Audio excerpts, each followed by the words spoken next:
Bien, pues hoy tenemos a Jaime Soria, doctor, él es médico, usted lo conoce muy bien, él es médico, oftalmólogo y retinólogo graduado de nuestra escuela. Él nos va a hablar acerca de los gobiernos cooperativos en las prácticas médicas familiares, un tema que personalmente me interesa muchísimo. Yo creo que en la oftalmología es muy común la práctica médica familiar. Y sin embargo, hace poco Jaime nos envió una conferencia muy interesante en la que se exponía que rara vez las compañías familiares llegan a una tercera generación. Y eso tiene que ver mucho con los errores y la naturaleza humana. Entonces, los gobiernos cooperativos, yo quiero especialmente saber de Jaime, ese tipo de trabajo, ¿cómo evitan eso? ¿Cómo previenen esa caída de las empresas familiares, especialmente las empresas familiares médicas? Jaime no ha venido solo, doctor, viene con el administrador Germán de Jesús. Él es administrador de múltiples empresas, entre ellas empresas de gobiernos cooperativos. Y también está con el abogado Juan Andrés Soria, que representa múltiples empresas. Así que vamos a empezar. Pienso, Jaime, que empezamos con Germán, ¿verdad? Tú sabes, Julio, que lo que tienes que decir es que los alemanes que tienen las empresas marítimas, ¿no? Lo que hacen es que mandan a los hijos y a los nietos a la empresa de la competencia, para que allá lo pongan a barrer los pisos, lo hagan trapear, lo hagan llevar las cajas, bajar al muelle, hacer los trabajos más ínfimos, ¿no? Y luego porque van en el escalafón subiendo, dicen, ok, devuélveme el muchacho que ya por lo menos aprendió a trabajar. Es algo así como lo que hacen con ustedes los residentes, Julio. Así es. Hay que empezar sabiendo hasta de cómo se abre la puerta del consultorio. Sí. Hay un dato interesante. En cambio, en Canadá, usualmente lo que hacen en las empresas familiares es que los padres le venden al hijo la empresa a precio de mercado. Y como muchas veces los hijos no tienen el costo total, lo que hacen es que le dan un préstamo a través de la empresa en donde los siguientes años el hijo tiene que pagarlo. Entonces es un tema interesante y que hay muchas formas de manejarlo. Jaime, me parece que primero entra Germán, ¿verdad? Sí. Me enorgullece, yo que me despido para cerrar el micrófono, tener conmigo a Jaime Soria. Saben que él es un hijo querido acá del Hospital Dr. Elías Santana y siempre lleno de sabiduría y nos trae siempre conceptos nuevos. Ayer era la inteligencia artificial, hoy viene con la gerencia. Bienvenido, Jaime. Muchas gracias, doctor. Julián, no sé si quieres que yo presente a Germán acerca de cuál es su background y cuál es su especialización. Sí, tú que lo conoces mejor, Jaime. Perfecto. Bueno, en todo caso, con ustedes ahora va a estar Germán. Él es especialista en gerencia y auditorías de la calidad en salud. Es egresado de la Universidad de Zulia. Es egresado del programa avanzado de gerencia PAC y del Instituto de Estudios Superiores y Administración IESA de Venezuela. Él también ha sido gerente general de Clínica Los Ojos en Maracaibo y es miembro del Comité Técnico del Grupo Clínicas Oftalmológicas de Venezuela. Además, actualmente trabaja como consultor en gestión de centros de salud. Germán, por favor, ahí para que actives tu micrófono y nos cuentes un poquito una charla acerca de cómo los residentes podrían empezar este negocio, qué tienen que saber, cuáles son los primeros pasos. Bueno, buenas tardes a todos. Gracias por la invitación, doctor Soria. Gracias al Hospital Elías Santana por esta invitación. Y bueno, espero poder transmitirles información valiosa de cómo podemos comenzar una empresa. Déjenme un segundo para compartir pantalla. Se pueden ver las diapositivas.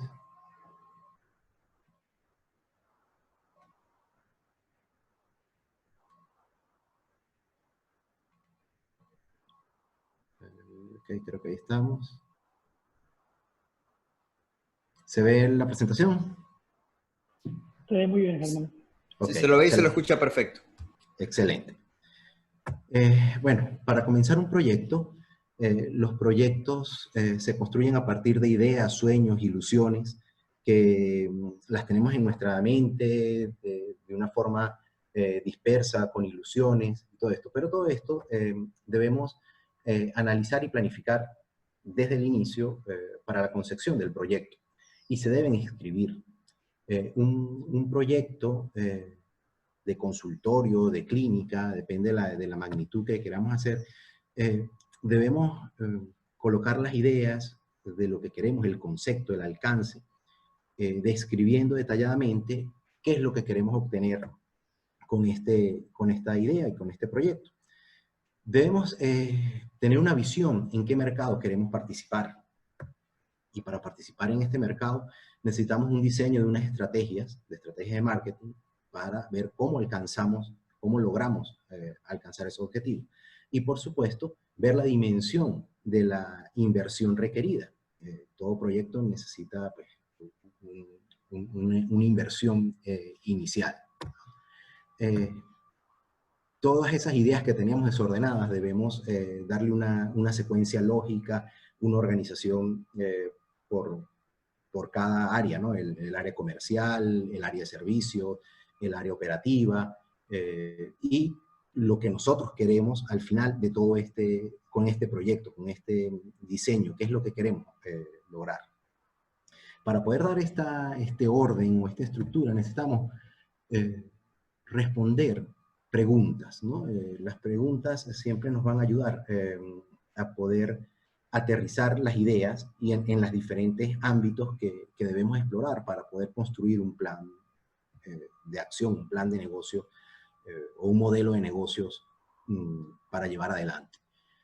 Primero es cuál es la oferta de valor que pretendo ofrecer, qué es lo que quiero ofrecer. En este caso, pues estamos hablando todos en el área de la oftalmología. ¿Qué queremos ofrecer? ¿Un consultorio solamente? ¿Queremos un consultorio y estudios? ¿Queremos tener una unidad quirúrgica? ¿Qué es lo que queremos ofrecer, ¿no?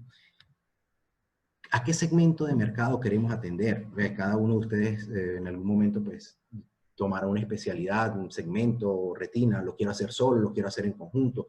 Ahí construyo qué segmento quiero atender.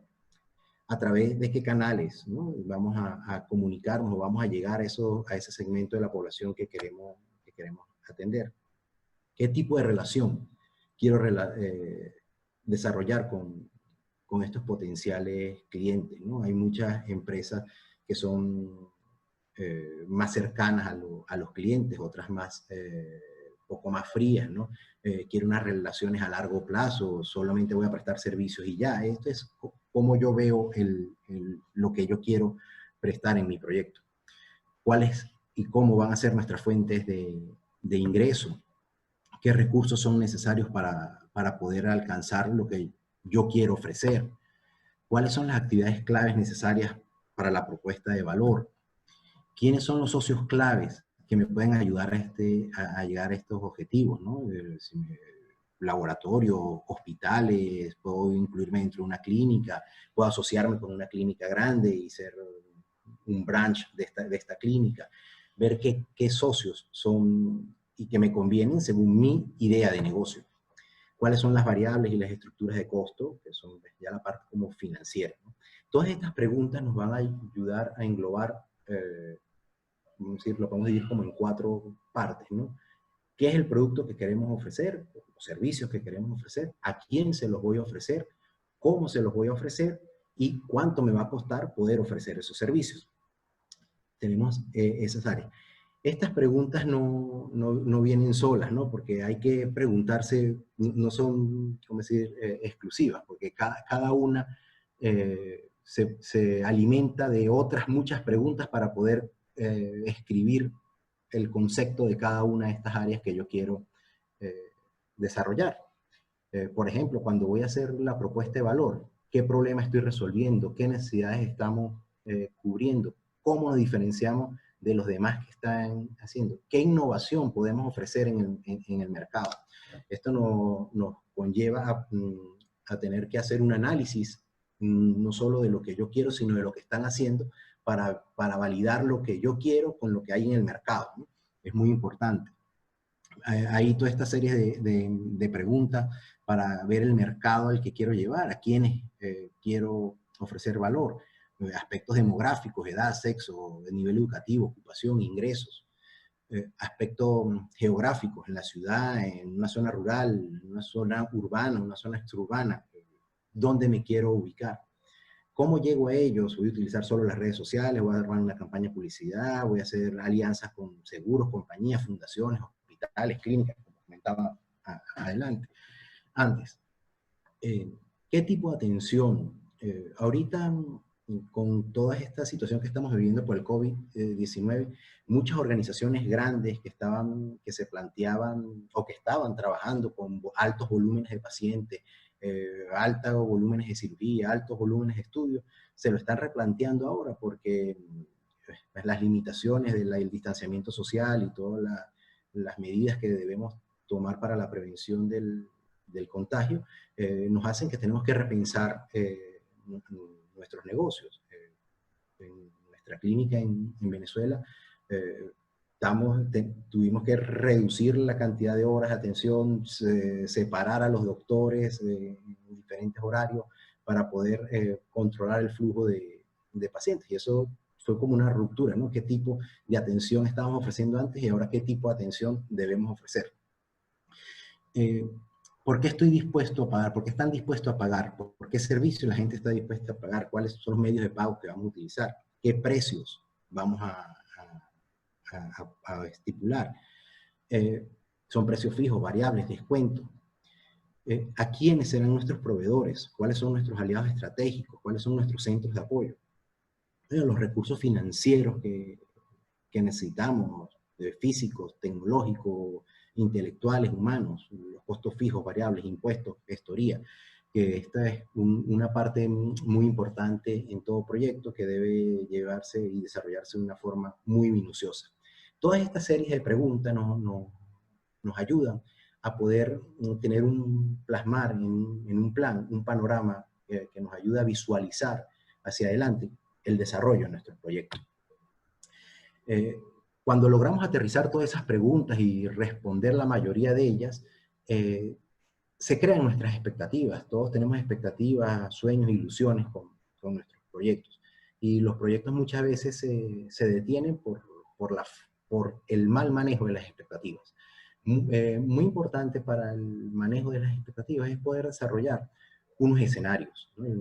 Poder crear un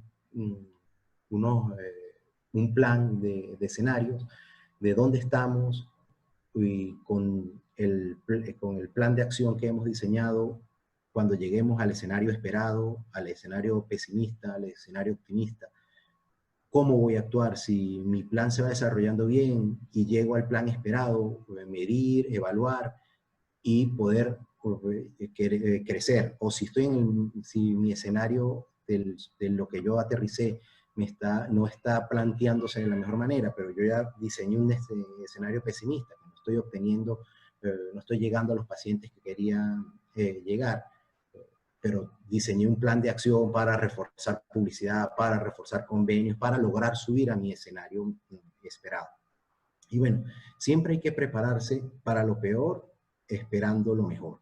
Eso lo decía siempre un profesor muy querido, que nos decía que al desarrollar los planes y la planificación es muy importante, porque así nos preparamos para lo peor, pero siempre esperando lo mejor.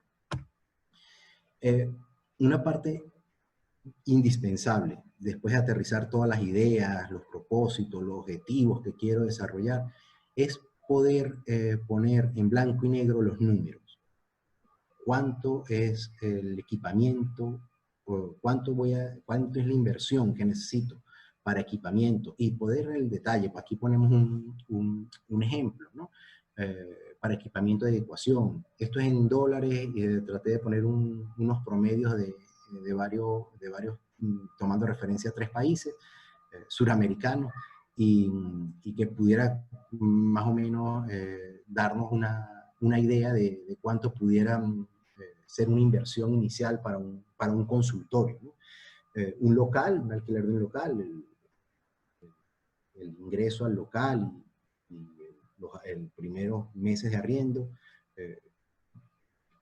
cuánto nos pudiera costar la adecuación del local, aires acondicionados, los equipos oftalmológicos. Esto siempre puede variar, ¿no? Podemos ajustarnos más o menos, pero ahí hay una gama completa para un consultorio, el mobiliario, la computadora, los permisos necesarios. Siempre hay imprevistos cada vez que hacemos un proyecto y un efectivo inicial que necesitamos siempre tener. Aquí le aplicamos una vida útil de 5 años a esta inversión, esperando un retorno en 5 años, cubrir ese gasto inicial en 5 años. Después aterrizar los gastos generales, todos los gastos, esto es un renglón que siempre puede crecer o disminuir dependiendo del alcance, pero bueno, siempre vamos a tener que pagar una papelería básica, los servicios, luz, agua, teléfono, internet, la contabilidad. La contabilidad es algo que siempre lo dejamos a lo último y debe estar de primero, que nos ayuden a organizar las cuentas y a estar en norma y en regla con nuestros entes gubernamentales de impuestos, que los médicos siempre tienen ese talón de Aquiles en sus finanzas. Lo que es el local, el mantenimiento, los seguros, la nómina, o sea, los empleados que podemos tener, un asistente, una secretaria, la publicidad, la inversión que se puede hacer en publicidad. Igualmente, describir los ingresos, ¿no? Los ingresos, pues hacemos una proyección de cuánto es la consulta promedio que se puede tener. El valor de la consulta, hay muchas formas y muchas metodologías de cómo obtenerla. La que generalmente, o es la que más se practica en todos lados, es veo cuánto está mi mercado, cómo está mi competencia alrededor, y ese va a ser el precio que se estipula, ¿no? Es muy raro que consigamos una consulta calculada con todos los costos como dice la teoría o la teoría académica. Como dice. En la práctica realmente normalmente se estipula, mira, cuánto cobran en el sector, en nuestra área de influencia, y ahí se ponen más o menos en el precio del mercado. Cuántas consultas pudiéramos obtener por día, cuántas por mes, cuánto nos generarían estas consultas, cuánto pudieran generar estos procedimientos y cuál sería nuestro ingreso. Todo aterrizar estos números, estos valores, nos ayuda a construir, hacer una proyección de un estado de resultados. El estado de resultados es la radiografía de cómo está el desempeño financiero y operativo de nuestro emprendimiento, de nuestro consultorio, de nuestra clínica. Esto es algo que se puede detallar más o menos. Aquí la idea es ponerles un ejemplo para que ustedes puedan visualizar y empezar a empaparse con estos términos que son importantes para cuando tomen la decisión de emprender y tener un consultorio propio. Hacer una proyección a 5 años es poder trazarte una meta y tener una guía y unos objetivos de cómo avanzar y ir midiendo cómo va mi desempeño. En el estado de resultados se muestran los ingresos, los costos de las ventas, los gastos generales, la depreciación, los impuestos, que como les dije anteriormente, casi nunca los consideramos, y es una cosa muy importante de considerar, cuál es la utilidad que me pudiera generar esta práctica, y un flujo de caja proyectado que se dividió en 5 años, del año 0 hasta el año 4. En la depreciación es como nosotros dividimos nuestra inversión inicial y la repartimos en un costo durante todos los años, para no cargarle todo el costo al primer año de ejercicio, sino decidimos en cuántos años voy a hacer una recuperación de la inversión que se hizo para el desempeño del negocio, para el desarrollo, perdón, del negocio.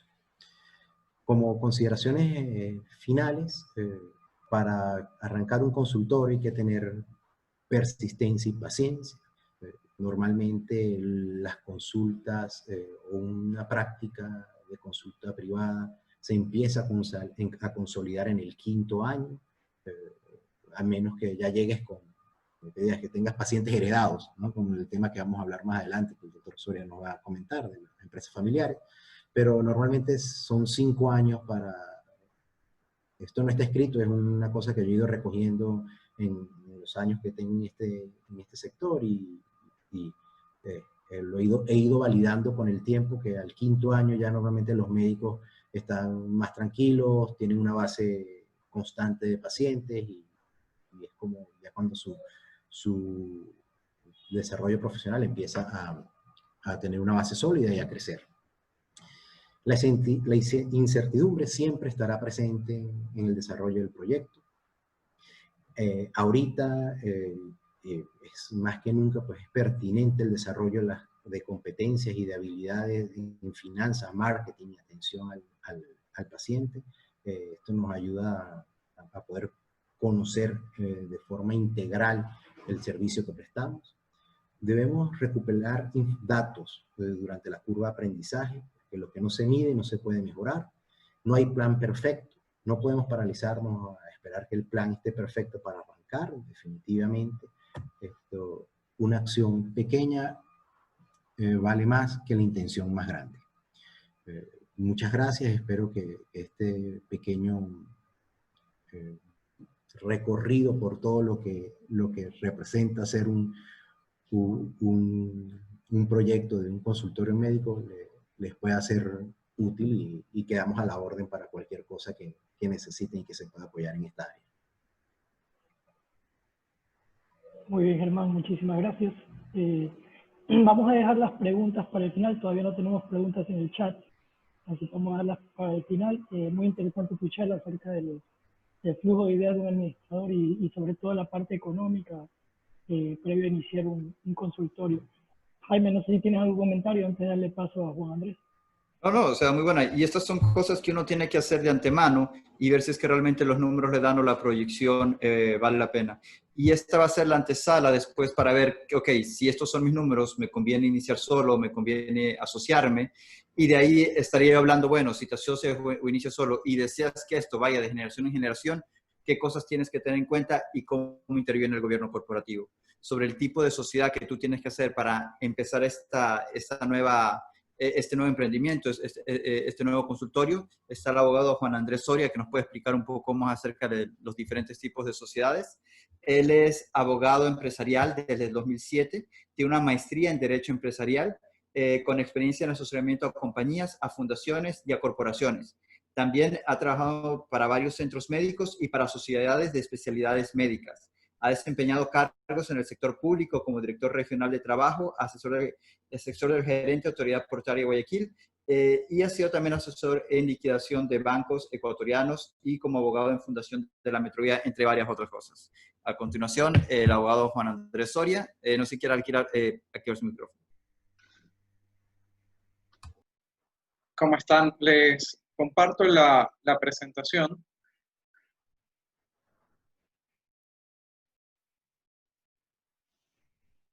¿Me confirman si se ve bien la pantalla? Se ve y se escucha bien. Ya, muy bien, muchas gracias. Gracias por la invitación, mucho gusto con todos. Bueno, yo voy a tratar sobre el tema de gobierno corporativo para clínicas y hospitales. ¿Qué es lo primero que tenemos que tener en cuenta al respecto? Es que tenemos distintos tipos de figuras jurídicas que se pueden utilizar para tener una clínica u un hospital. Tenemos lo que son las fundaciones, corporaciones, sociedades anónimas, compañías de responsabilidad limitada. Ahora tenemos un nuevo tipo de sociedad que son las sociedades por acciones simplificadas, fideicomisos de titularización, y vamos a ver un poco sobre las figuras públicas. En nuestro país tenemos el Instituto Ecuatoriano de Seguridad Social y el Ministerio de Salud Pública. Ahora, empecemos con las fundaciones y las corporaciones. De acuerdo a nuestra legislación, la característica principal, o que lo que principalmente difiere de las fundaciones y corporaciones de las otras compañías, como lo que es sociedades anónimas, compañías de responsabilidad limitada, es que las sociedades y corporaciones son sin fines de lucro. Están reguladas por el Código Civil a partir del artículo 564 y siguientes. Tenemos además un decreto presidencial que reguló su constitución a través del reglamento para el otorgamiento de personería jurídica a las organizaciones sociales. Y tenemos algunos ejemplos, como por ejemplo Fundacen, que es la Fundación de Asistencia Social Enlace. Tenemos fundaciones adicionales como Fundación de Salud y Comunidad, Y una de las más conocidas, por lo menos en nuestro país, que sería una corporación, es APROFE, que es la Asociación Pro Bienestar de la Familia Ecuatoriana. Aunque escuchan el nombre asociación o sociedad, lo que tenemos que ver principalmente es en los estatutos, en las escrituras de constitución, es cuál es la figura legal que se utilizó para constituirlas. Todas estas fundaciones o asociaciones están adscritas al Ministerio de Salud Pública. Esto significa que tanto el Ministerio de Salud Pública es la que aprueba su constitución como la que va a hacer el control sobre el cumplimiento de las obligaciones de este tipo de sociedades, así como tenemos la superintendencia de compañías para lo que es sociedades con fines de lucro. En las sociedades sin fines de lucro tenemos al ministerio correspondiente. En este caso sería el Ministerio de Salud Pública. ¿Cuáles son las similitudes y diferencias principales entre las corporaciones y fundaciones? Primero, las dos son personas jurídicas. Una de las cosas importantes de que sean personas jurídicas es que en este caso en particular hay una responsabilidad limitada. Una cosa es la persona jurídica y otra cosa son los socios. Son personas distintas y por lo tanto las obligaciones no se mezclan. Asimismo, el patrimonio y los bienes no se mezclan. En el caso de las corporaciones y fundaciones, tienen el mismo procedimiento de constitución y requieren la misma estructura mínima de gobierno. ¿Cuál es la estructura mínima de gobierno? De acuerdo a la normativa, es tener un presidente, un vicepresidente, un tesorero y un secretario. Ahora, ¿cuál es la principal diferencia entre una corporación y fundación? Y esto es lo que yo voy a analizar al momento que yo quiera constituirla. Es que la corporación se fundamenta en que hay una pluralidad de individuos que por medio de ella, o sea, por medio de la corporación, persiguen un fin benéfico. Por ejemplo, aunque APROFE tiene esta figura legal, cuando vemos los estatutos de APROFE, hemos podido identificar que realmente es un grupo que se une con la finalidad no de ellos obtener un beneficio, sino de darle un beneficio a un tercero. Pero la corporación normalmente vemos esta figura como para juntar a un gremio, juntar a un grupo de personas y defender los derechos de los socios. La fundación, en cambio, se ve principalmente en un patrimonio y que este patrimonio cumple el objeto o la finalidad de la fundación. Por ejemplo, se compra lo que es o se construye lo que es una clínica, un hospital, se compran los equipos y con eso se va avanzando. ¿Sí? Entonces, de ahí, ¿qué más tenemos? ¿Cuáles son algunas de las estructuras que hemos visto dentro del gobierno, de las corporaciones y fundaciones? Como les decía, mínimo por el reglamento, por el decreto presidencial, está lo que es la asamblea de socios, la directiva, y la directiva tiene mínimo un presidente, un vicepresidente, un tesorero y un secretario. Por regla general, es el presidente el que representa en este caso, a la corporación o fundación. Ahora, la ley nos permite que este gobierno pueda crecer o pueda ampliarse de acuerdo a las necesidades de la organización.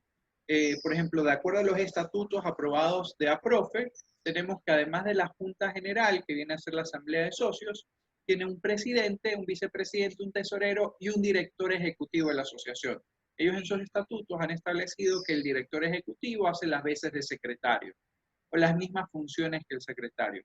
Pero en cambio, en el organigrama publicado por APROFE, tenemos que además de la Junta General y del presidente, tenemos la dirección ejecutiva, una vicedirección ejecutiva, un asesor vitalicio, una asesoría legal, una dirección administrativa financiera, una dirección de planificación, estadística y educación y una dirección técnica. Y les voy a enseñar esta es la estructura organizacional que ellos tienen publicadas en su página web. Aquí tengo la imagen más grande para poder Les voy a cambiar a...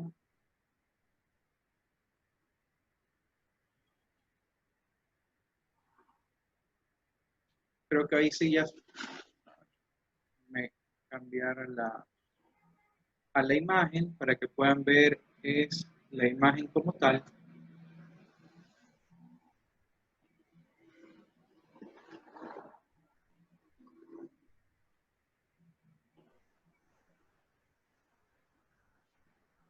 Vamos a parar y volver a compartir el archivo.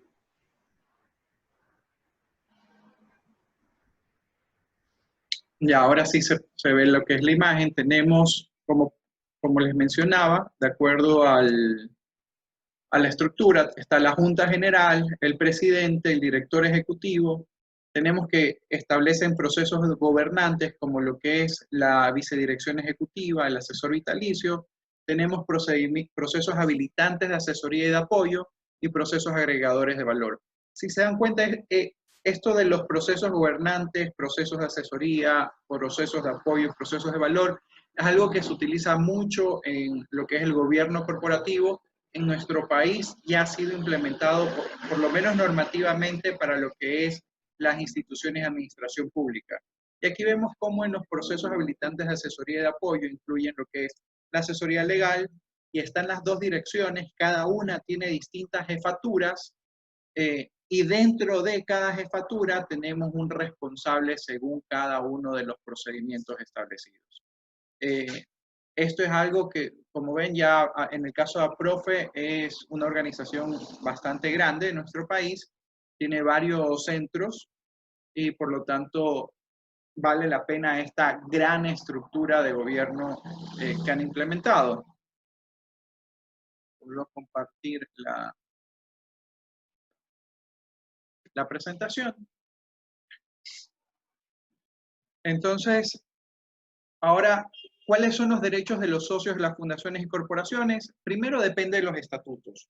Una ventaja, a diferencia de las que son con fines de lucro, es que yo puedo en los estatutos diferenciar cuáles son los derechos y diferenciar distintos tipos de socios. La regla general es que son los socios activos, que tienen derecho a voz y a voto. Voz y voto en las asambleas, y también tienen derecho para ser elegidos como miembros del directorio. Depende de los estatutos si se va a establecer que miembros del directorio solo podrán ser lo que son los socios, o si se va a abrir este abanico a que yo pueda elegir a terceros. Dependiendo de cada sociedad pueden haber más clases de socios. Por ejemplo, tipos de socios que hemos puesto en algunos estatutos son adherentes, honorarios, junior, etc. Y los derechos y requisitos dependen justamente de los estatutos. Aquí básicamente la ley nos permite ser dinámicos en el gobierno de cada organización dependiendo de las necesidades. ¿Qué prohibiciones tenemos? Una de las prohibiciones que tenemos es no discriminar. Ahora, no es lo mismo no discriminar a poner condiciones que se tienen que reunir para poder ser socio. Por poner un ejemplo, en una sociedad de médicos, una de las condiciones que voy a poner es que para ser socio tienes que ser médico. Entonces, obviamente, si es que no eres médico, no podrás ser socio. Ahora, yo no podré prohibir que algún tema de discriminación cultural, religioso, sexual, etcétera, para impedir que sean miembros. Eso sí, no lo podría hacer.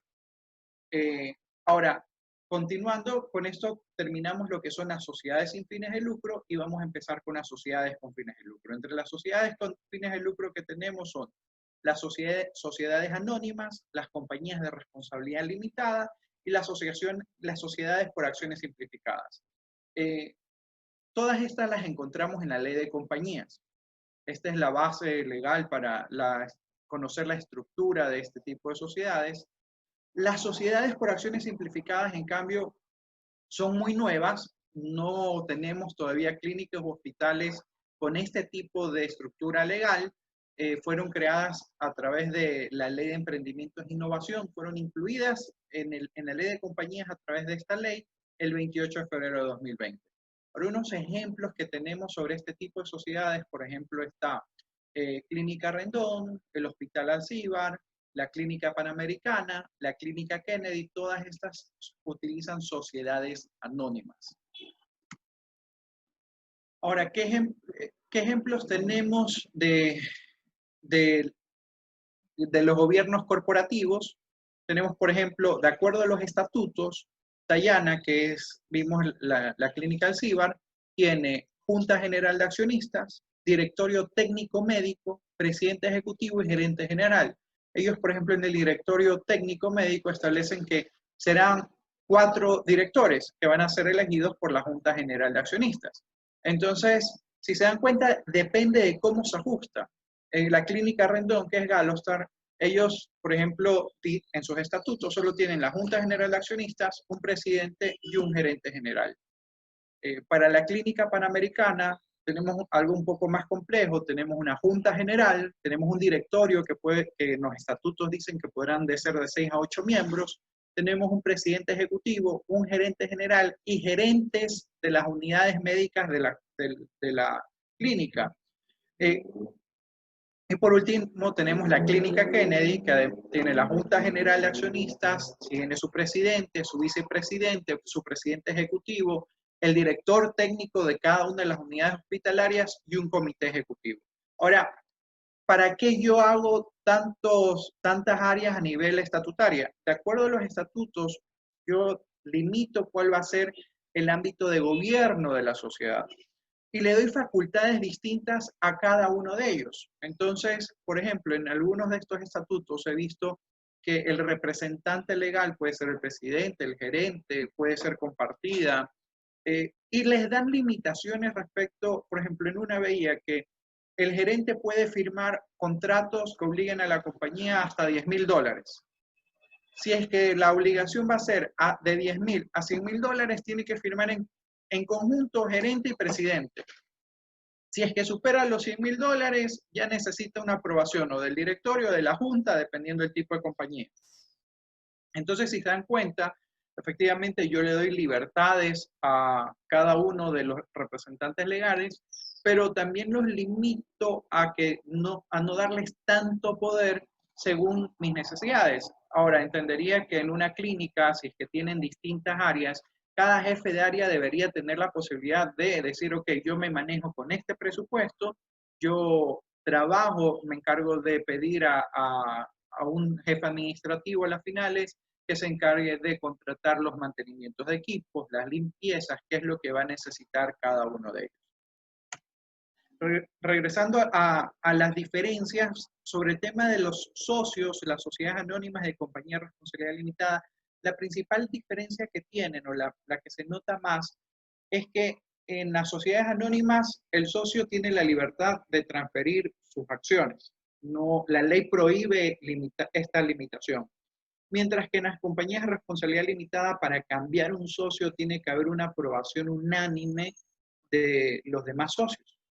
Entonces, o partícipes, que es el nombre correcto que se utiliza. En las sociedades por acciones simplificadas no hay limitaciones al respecto, por lo menos no todavía.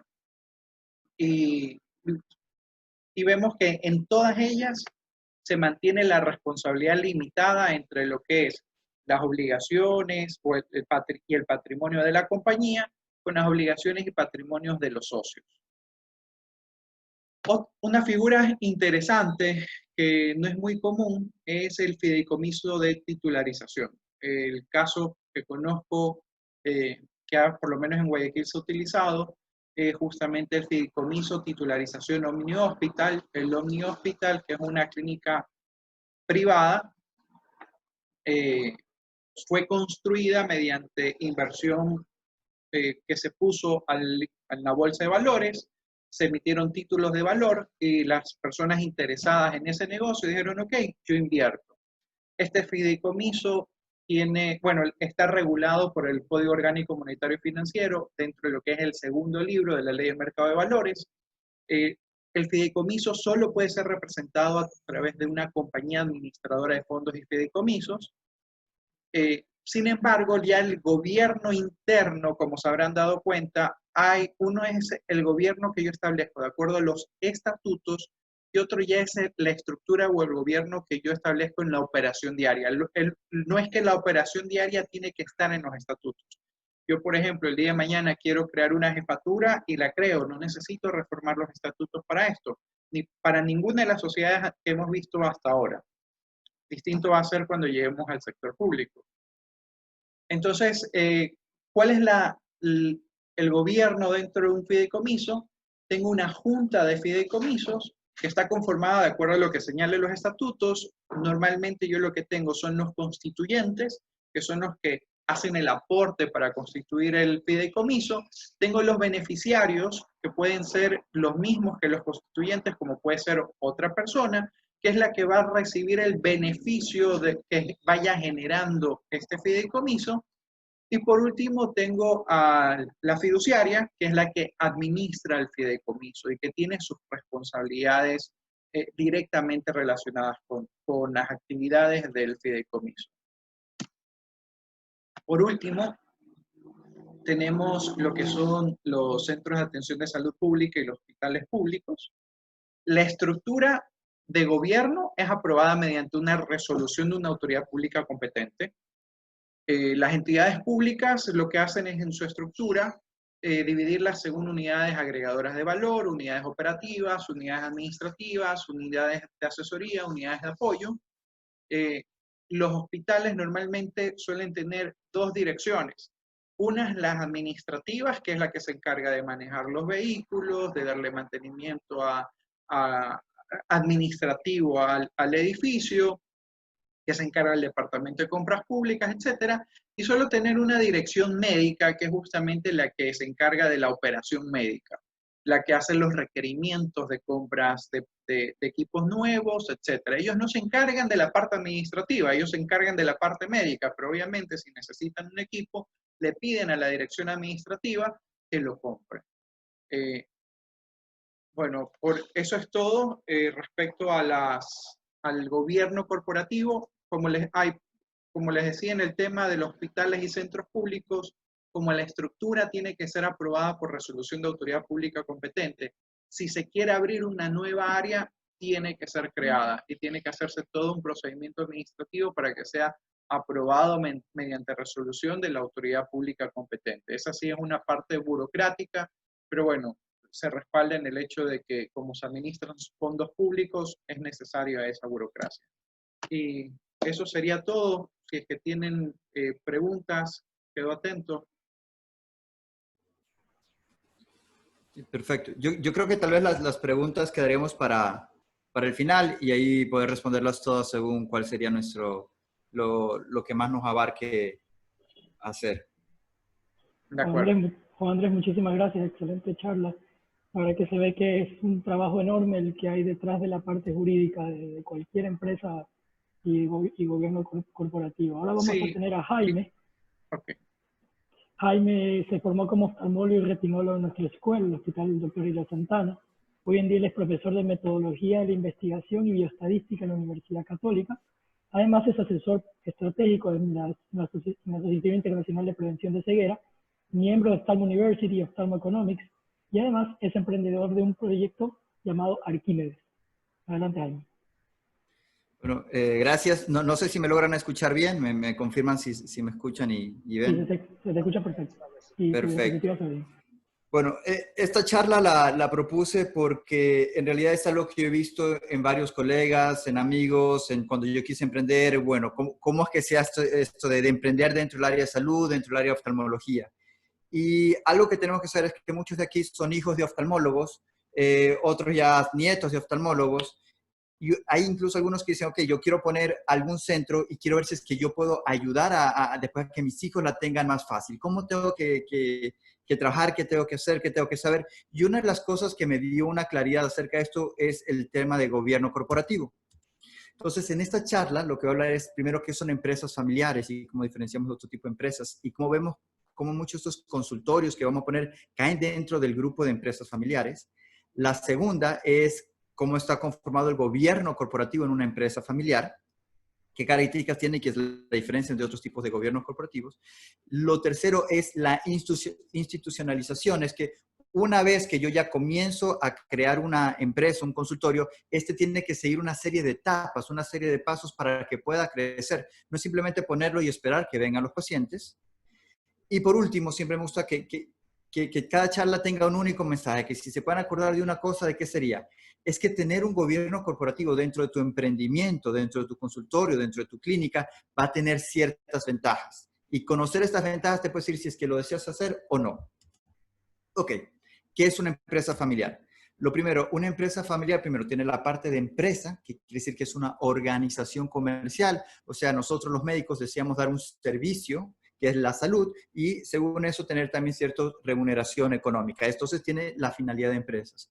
Y familiares quiere decir de que por lo menos hay más de un miembro trabajando en esta empresa.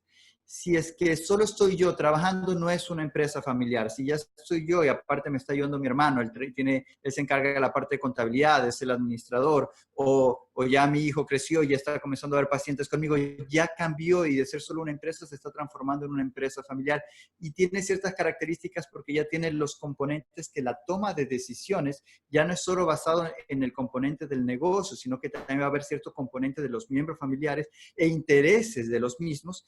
Y tiene que tener la siguiente estrategia, que uno quiere que la siguiente generación se encargue de la empresa. Si uno no desea que la siguiente generación se encargue de la empresa, si la finalidad es no, yo después la vendo o después se cierra y todo, no es una empresa familiar. O sea, esta empresa desde el inicio está con la visión de cómo se va a comportar en 50 años, no solo cómo se va a comportar en los próximos 5 años. ¿Ya? ¿Y qué más necesitamos para considerar algo que es una empresa familiar? Primero, que por lo menos la parte accionaria, o sea, que los dueños pertenezcan a una o más familias y de ahí hay una discusión si es por lo menos el 15% o más de un 50%. Ese es el rango en donde se considera que puede ser una empresa familiar. Si está constituida por varias familias, pero todas tienen menos de un 10%, no se considera una empresa familiar. Lo otro, que usualmente esté dirigida por uno o algunos miembros de la familia. Y lo tercero es que permanezca el propósito del fundador. Muchos de estos centros médicos o consultorios que se quieren poner es con la finalidad de dar salud. Si después viene un hijo y dice, no, pero yo ya no quiero dar salud, yo lo que quiero era que esta misma compañía se transforme para arreglar autos o algo así, que es lo que más le interesa, ya no viene a ser una empresa familiar, sino que va a cambiar la función de la empresa y tiene otras características. Muy bien. Uno puede ser, bueno, pero las empresas familiares, los consultorios médicos que van de padres, hijos y todo, es algo nuevo, es algo como que no es tan común. Y no, la verdad es que la mayoría de los negocios son empresas familiares. Más o menos de un 80 a 90% de todos los negocios son empresas familiares. Mientras más pequeña es la empresa, usualmente más, y a lo que crece, algunas dejan de ser empresas familiares. Sin embargo, a nivel mundial, tenemos grandes marcas que se han mantenido todavía como empresas familiares y algunas, incluso centros oftalmológicos que han pasado ya varias generaciones y se mantienen como empresas familiares. Algo que hay que saber es que cuando una empresa familiar pasa de padre a hijo, que el hijo pueda mantenerla y hacerla crecer, solo ocurre en el 40% de las empresas familiares. Y que llegue una tercera generación, que llegue a los nietos, es solo el 4% de las mismas. Y usualmente las empresas familiares caen, el 80% de las cosas por las que no funciona suele ser los mismos errores de siempre.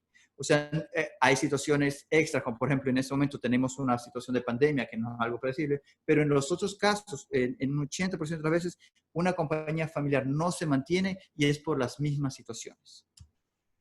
¿Ok? Ahora vamos a ver cómo el gobierno corporativo dentro de un consultorio médico oftalmológico puede ayudar a que se mantenga esta empresa familiar y evitar de que caiga dentro del 60% que no pasa a la siguiente generación. Lo primero, ¿qué es gobierno corporativo? Es un conjunto de principios y normas, como decía el abogado Juan Soria. Es algo que está dentro del estatuto. Muchas veces lo ponen como un protocolo.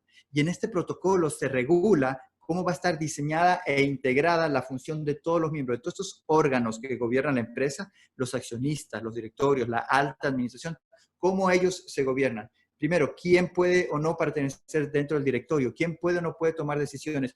¿Qué qué principios se tiene que tener para decir, ok, un gerente necesita estas características. ¿Quién después va a poder heredar o no va a poder heredar acciones? Todo eso tiene que estar regulado. Y la forma en que se regula es dentro del gobierno corporativo. ¿Ya? Y en un gobierno corporativo, en una empresa familiar, usualmente siempre se habla de los 3 círculos. Tienes familiares, tienes propietarios y tienes la empresa. Tienes el propietario, que usualmente es el fundador, ya sea uno o varios que tienen el centro médico, y de ahí tienes la familia. Y en esta familia pueden trabajar algunos, incluso ya los hijos pueden estar comenzando, pero no han heredado ningún poder accionario. Ellos no han comprado ninguna acciones.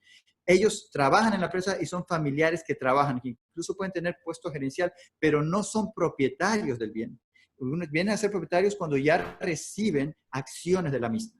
Y puedes tener también familia que es propietaria. Tu hermano dice, ok, yo aporto con cierto capital para tener acciones, pero él no trabaja en la compañía, él no es médico y simplemente a fin de año él tiene utilidades de esa inversión que ha tenido. Y puedes tener las personas que trabajan en la compañía, que pueden ser también propietarias, ellos pueden comprar parte de las acciones, pero no pertenecer a la familia. Entonces tienes un sinfín de escenario de gente que puede participar dentro de la empresa y es importante que esté definido en qué círculo o en qué sector está cada uno de los miembros. Lo segundo es indicar los elementos de valor. ¿Qué quiere decir indicar los elementos de valor? Primero, definir quién puede ser propietario y quién no puede ser propietario. Propietario posiblemente pueden ser todas las personas que hereden acciones o que compren acciones. Nadie más puede ser propietario, ¿ya? O, por ejemplo, dentro del directorio gerencial. Ok, perfecto. ¿Qué características necesitas para poder pertenecer dentro del directorio gerencial? Tienes que tener cursos de administración de empresas, tienes que haber participado en estas reuniones durante 5 años o 6 años antes de poder tú también participar dentro de la toma de decisiones. O sea, tienes que poner ciertos requisitos que estén bien dichos para que la siguiente generación que quiera participar, decir, ok, esto es lo que tengo que hacer, esto es lo que tengo que conseguir, para yo también poder participar o colaborar en la toma de decisiones. Tiene que conformarse un consejo administrativo. Este consejo administrativo, más adelante lo vamos a profundizar un poco, está formado por los propietarios, por personas que trabajan en la compañía y muchas veces por asesores externos que te pueden ayudar a tomar decisiones que no tienen conflictos de intereses ni con los propietarios ni con los que trabajan allí. Y por último, identificar, tener indicadores que te pueden ayudar a medir qué tan buena ha sido la gestión de la gerencia. Tienes que ver, ok, cómo están en la parte médica, cómo está la parte oftalmológica, cantidad de complicaciones que tenemos, cantidad de pacientes nuevos que tenemos, cantidad de cirugías que se hacen al año, utilidad anual. Hay unos indicadores con los que se va a medir si es que realmente hay crecimiento o no hay crecimiento de la compañía, si se está estancando o si es que realmente hay que hacer algún cambio estratégico para poder nuevamente volver a crecer. ¿Cómo viene a ser este paso generacional? Usualmente tenemos al fundador o fundadores que vienen a ser la primera generación, en donde ellos suelen tomar todas las decisiones y tal vez conversan con alguien o piden algún consejo, pero las decisiones terminan de ellos. Pero ¿qué pasa cuando viene la segunda generación? Y cuando en la segunda generación, por ejemplo, por poner un centro oftalmológico, las parejas, los yernos, las nueras, también son oftalmólogos o son administradores. Ahí se queda en cambio una sociedad de hermanos que toman en conjunto las mismas. ¿Y qué pasa ya cuando llega la tercera generación? Cuando vienen a ser primos entre ellos, cuando algunos de ellos no son médicos, pero heredan acciones. ¿Cómo se manejan cada uno de esos pasos? Y eso es donde está en el protocolo del gobierno corporativo. Entonces tú puedes tener a personas que pueden heredar acciones, tener utilidades, pero no participar dentro de las tomas de decisiones porque su perfil no es adecuado con el mismo. Y si es que ellos participaran en las tomas de decisiones, más bien lo que podrían hacer es que la compañía vaya para peor, o las utilidades comienzan a disminuir, o la cantidad de pacientes disminuye. Entonces, ¿cómo se forma el equipo? Este es el equipo directivo y así usualmente es cuando comienza todo emprendimiento. Tienes el médico que quiere poner su consultorio, entonces él viene a ser el director general y sabes tener al que está encargado del área financiera, que suele ser tu contador, el que te ayuda en la parte legal y o que pone contrata a las personas, que es recursos humanos, que es incluso tu abogado, y tienes también al que te está administrando todos los procesos, o bien sea la secretaria, o el técnico que te toma la jueza visual. Entonces tienes un equipo de trabajo que ese es el equipo ejecutor. Pero encima de este equipo directivo, que es este equipo ejecutor, tienes que tener las personas que hacen la estrategia de la compañía, que van a decir, ok, aquí a 1 año, ¿cómo queremos? A 5 años, ¿cómo queremos estar? A a 10 años, 15 años, cómo es que queremos estar, cómo es que nos vemos. Deseamos ya tener varios consultorios, deseamos que otros oftalmólogos estén trabajando acá. Tú tienes que tener este plan. Y esto está conformado por los socios patrimoniales, que vienen a ser los que son los dueños o representantes de los dueños. Los representantes de la empresa, que no tienen patrimonio, no son accionistas, pero trabajan allí puede ser el administrador, por ejemplo, o el representante de los oftalmólogos que no son accionistas, que puede estar allí y te puede dar una visión de qué es lo que se necesita, e incluso se recomiendan que hayan externos, un abogado externo, alguien que tenga características técnicas, asesores de centros médicos externos, que te ayuden a poner en regla y que no hayan roces entre lo que quieren solamente los accionistas, que es el retorno mayor de su capital, o de los que trabajan allí que quieren trabajo en mejores condiciones. Y esto aumenta un poco, o hay algo más cuando tú tienes aparte otros socios que no participan dentro de la empresa. Ellos, la función que tienen, esta es la asamblea de accionistas, es ver que el riesgo que se va a correr con todas las decisiones o con la parte estratégica que se toma, está justificado el riesgo con la inversión que se necesita. Esa es la función que tienen y usualmente se reúnen una vez al año. Mientras que el consejo familiar o de socios accionistas es cuando aparte tienes miembros que son socios, por ejemplo, la tercera o cuarta generación, en donde ellos no participan dentro de la toma de decisiones, pero sí se les rinde cuenta, ok, cómo ha ido la empresa y qué utilidad ha tenido y cuánto va a ir a cada uno de ellos. Esta viene a ser la parte más alta. Finalmente, la institucionalización. Y esto es para todos los oftalmólogos que quieren comenzar ahora desde cero. ¿Qué tienen que hacer? Lo primero es que tienen que definir sus objetivos a corto, mediano y largo plazo. Para esto puedes tener los asesores externos que te pueden ayudar a cómo implementarlo. Tienes que implementar los procesos, operaciones, control interno, reportes financieros. Tiene que estar muy transparente toda la información que tienes. Tienes que poder delegar funciones y responsabilidades. Y finalmente tienes que haber un organismo al que puedas reportar y que analice todas las decisiones que se están tomando. ¿Cómo funciona esto un poco en la práctica? Tienes, como se dijo, tienes etapas. Cuando tú creas recién un negocio de 0 a 3 años, usualmente el tiempo que te toma en validar la monetización. O sea que si es que lo que tú hiciste, por ejemplo, tú quieres poner un centro de retina en un barrio marginal de Santo Domingo, y tú quieres validarlo, tú tienes que ver si es que esa idea que pusiste realmente genera o no genera ganancias. Y en esta etapa al fundador le toca hacer todo o casi todo. En la siguiente etapa, una vez que tú ya validaste y dijiste, sí, este centro médico me está dando utilidades, estoy teniendo ganancias, tú quieres una etapa de crecimiento, que usualmente es del 3er a 5.º año. Aquí lo que tú quieres es aumentar tu cartera de pacientes, de clientes, y ahí todas esas estrategias de marketing, haces promoción de 2x1, das opciones de que te paguen después o pago anticipado, o bajas precios para cierto grupo de pacientes. Entonces, el objetivo principal aquí es crecer y darte a conocer más una vez que hayas validado que tu negocio sirve. Y en esta etapa, muchos consultorios médicos se quedan estancados. Ya no crecen más. Le dicen la etapa 2.5 o 2.1. O sea, una etapa en donde tienen casi siempre el mismo número de pacientes, se pierde la atención al detalle de operaciones. Muchas veces tú tienes un gerente que a veces se te lleva los recursos y tú ni te das cuenta que se te están robando plata. No puedes subir precios, no subes cantidad de clientes. El empleado se vuelve cómodo, ya no es tan competente como antes. Aunque entra dinero, sale la misma cantidad de dinero y a la final no estás teniendo un aumento en ganancias. Y si es que no haces algo, te vas a quedar aquí en esta etapa por tiempo indefinido.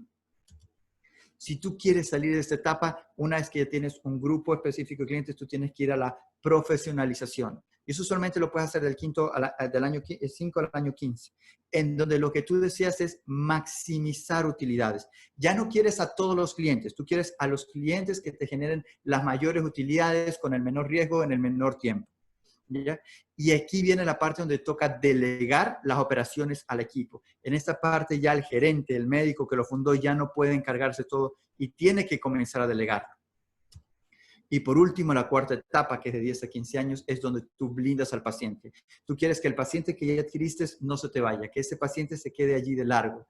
Entonces ahí tú ya piensas en diversificarte, en crecer tanto vertical como horizontalmente, en donde ya comienzas a poner sucursales. Aquí ya viene un hijo dice, ok, yo también quiero emprender, perfecto, tú vas a poner un centro, vamos a ser socios, nosotros vamos a poner aquí el 40%, tú pones el 60%, esto va a ser tu centro que hace una sucursal, tú ahí tomas las decisiones, o quieres tener un crecimiento en donde vamos a hacer ya no solo cirugías refractivas, vamos a tener también cirugías de retina, o ya no vamos a hacer solo oftalmología, vamos a ver también cardiología o pediatría, vamos también a crecernos, o tú quieres otro tipo de crecimiento en donde tú vas a decir, ok, ahora vamos a importar equipo médico, no solo para nosotros, sino para otros, vamos a también importar lentes, o sea, ya quieres diversificarte dentro de tu nicho y asegurarte y blindarte al paciente que ya tienes que no se pierda.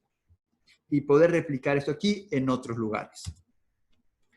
¿Cómo los médicos nos enteramos qué podemos hacer para mejorar desde el punto de vista del negocio la práctica médica que damos? El consultorio queremos que sea lo más eficiente posible. Con Ophthalmo University se ha creado Ophthalmo Economics, en donde te da una serie de artículos, hay videos grabados de oftalmólogos que han emprendido, cuál ha sido su experiencia, de herramientas, este cálculo de cuánto dinero yo necesito para abrir mi consultorio. Todo esto se ha comenzado a poner en Ophthalmo University. Y también en el emprendimiento de Arquímedes, lo que queremos hacer es un grupo de personas internacionales que pueda ayudar a asesorarte, a darte consejos, conocimientos de qué puedes hacer, y no solo para la parte de negocios, de cómo tiene que ser tu negocio, sino también si quieres hacer investigación, si quieres comenzar a implementar inteligencia artificial, entre otras áreas. O sea, ya actualmente tú puedes buscar gente que te ayude, puedes encontrar mentores o personas que ya han pasado por esto y te puedan dar recomendaciones muy especializadas para tu nicho, para que ese 80% de errores que suelen ser los causantes de que los negocios no crezcan, no se repitan. ¿Ya? Como conclusión, los centros médicos, incluidos oftalmológicos, usualmente empiezan como empresas familiares, entonces hay que tener eso como visión. El 70% de las empresas no tiene un gobierno corporativo definido, no sabe cómo van a entrar después los hijos, no sabe si es que tiene que tener socios, no sabe cómo se van a interactuar con ellos, no saben cómo hacer la estrategia al año, 5 años, 10 años, 15 años. No saben tener un crecimiento de estructura no solo ejecutiva, muchos sí crecen ejecutivamente, ponen al departamento de imágenes, ponen el departamento quirúrgico, pero también es crecer estratégicamente, crear esta asamblea, este consejo administrativo, esta asamblea de accionistas que esté supervisando todo esto y guiando y viendo lo que es lo mejor tanto para la empresa como para los accionistas. Y por último, es crecer en etapas, no de una y decir, ok, yo quiero atender solo pacientes de retina y soy a ser solo especializado en esto porque puedes que tengas un nicho muy pequeño, es que hay que crecer con etapas, o quedarte estancado y no pasar del área de crecimiento al área de profesionalización. Con esto he terminado la charla. Muchísimas gracias. Ahora sí, si tienen alguna duda, con gusto las contestamos. Excelente, Jaime. Voy a ver, doctor Valle, si tiene algún comentario. Gracias. Tuve un momento ahí donde la tormenta eléctrica me desconectó, pero 99.9 lo pude escuchar. Jaime, te felicito, Juan Andrés, Germán, gracias. Yo tengo algo que por las canas y por la veteranía, y sobre todo porque sé que la audiencia mayormente son personas jóvenes, y quería que en este caso hablara el abogado. Uno de los grandes problemas que tienen los médicos, y sobre todo el médico como profesional, no necesariamente solamente joven, es que en ningún momento durante nuestra formación como médicos se nos habla de gerencia o se nos habla de derecho, se nos habla de acciones, se nos habla de el comportamiento quizás parlamentario dentro de una asamblea. Y cuando surgen estas empresas, y no solamente familiares, cuando surge cualquier empresa, digamos que un médico decide formar una clínica, un centro, y hay 2, 3 o quizás 5 socios, surge el problema de que no saben cuáles son las reglas que relacionen a las personas cuando se hacen accionistas o hacen una empresa de riesgo limitado o cuando hacen un tipo de fundación. A ver si me puede ayudar en ese sentido mi tocayo. Juan Andrés, la pregunta va para ti. ¿Cómo está? Sí, sí escuché la antecedente. Bueno, sobre el hecho de que no les hayan expuesto dentro de la medicina sobre el tema de gerencia, de acciones, situación jurídica, la verdad es que es algo que me he encontrado en la mayoría de los casos y no solo con la profesión del médico. Por ejemplo, he atendido, también tengo asesor a compañías que son constructoras y el ingeniero sabe construir, el arquitecto sabe diseñar y hasta muchas veces el emprendedor se encuentra con la situación de que constituye una compañía y a los 2 años tiene problemas porque, por ejemplo, la ley nos obliga a que todos los años se tenga que registrar en el portal de la superintendencia en compañías cierta información. Y lo que hace la persona es que tiene un contador y el contador ni siquiera está al tanto de eso y cree que el contador es abogado, es talento humano, es todo, cuando realmente lo que termina es metiéndolo en problemas porque el contador lo que hace es que vio lo que hacían aquí y lo replicó acá y ni siquiera sabe el por qué. Entonces, ese problema es constante, lo tienen todas las profesiones. Por ejemplo, nosotros como abogados, sí, nos enseñaron las leyes, pero de ahí lo que es gerencia no nos han enseñado, lo que es ventas no nos enseñaron. Entonces, esa es una debilidad real. Sí se recomienda que cuando se va a iniciar en un negocio, efectivamente se le diga, se reúna alguien con el abogado para que conozca cuáles son las responsabilidades que está asumiendo, cuáles son, por ejemplo, me he encontrado con personas que son gerentes de compañías y que no saben, o nadie les ha dicho que en calidad de representante legal, tanto en los temas tributarios como en los temas laborales, son solidariamente responsables. ¿Y qué significa ser solidariamente responsables? Que esta separación que hemos hecho de las deudas de la compañía con las deudas de los accionistas, sí se mezclan cuando es con el representante legal, cuando estamos hablando de temas de impuestos y cuando estamos hablando de sueldos, aportaciones al seguro, liquidaciones de trabajadores. En todo eso, al gerente sí lo pueden llamar personalmente y decirle, ¿sabes qué? Mira, la compañía ya no tiene para pagarme, así que vende tu carro y págame. Sí lo pueden, aún cuando ya no sean representantes legales, embargar sus bienes o llamar a un juicio. Entonces, por eso es que es muy importante que cuando uno está haciendo la gerencia de una empresa, sea consciente de estas responsabilidades y efectivamente haga su gestión siempre lo más cercano a lo establecido por la ley. Jaime, vas a...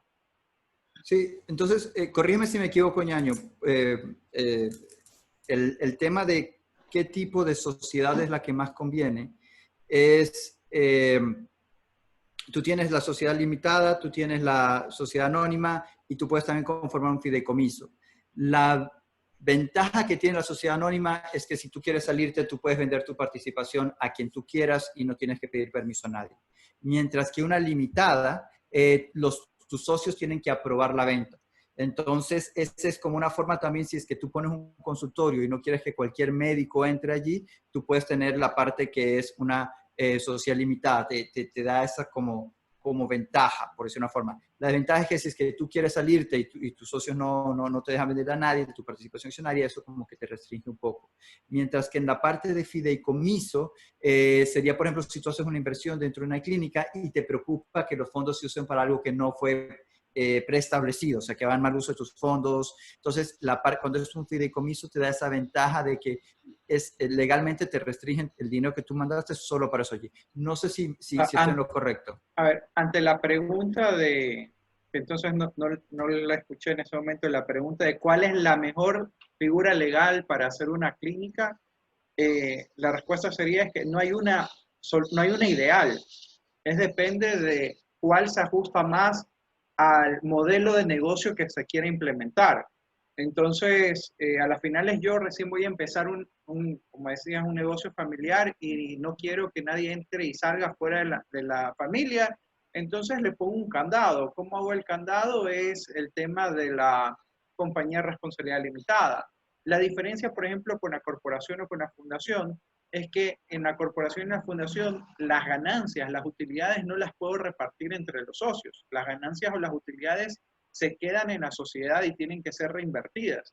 Yo como socio, ¿qué es lo que gano? Si trabajo en la corporación, si trabajo en la fundación, mi sueldo es el que voy a ganar.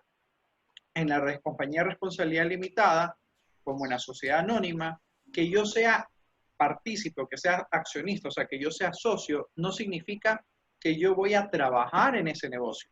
Eso lo único que significa es que soy dueño. Ya otra cosa es que uno de los dueños sea representante legal, que los mismos dueños trabajen. Son dos cosas totalmente distintas.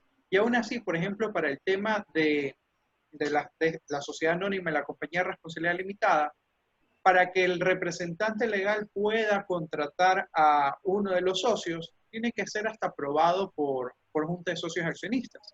Eso es algo que por lo menos nos lo dice la ley de compañías, el tema de que no puede haber una autocontratación.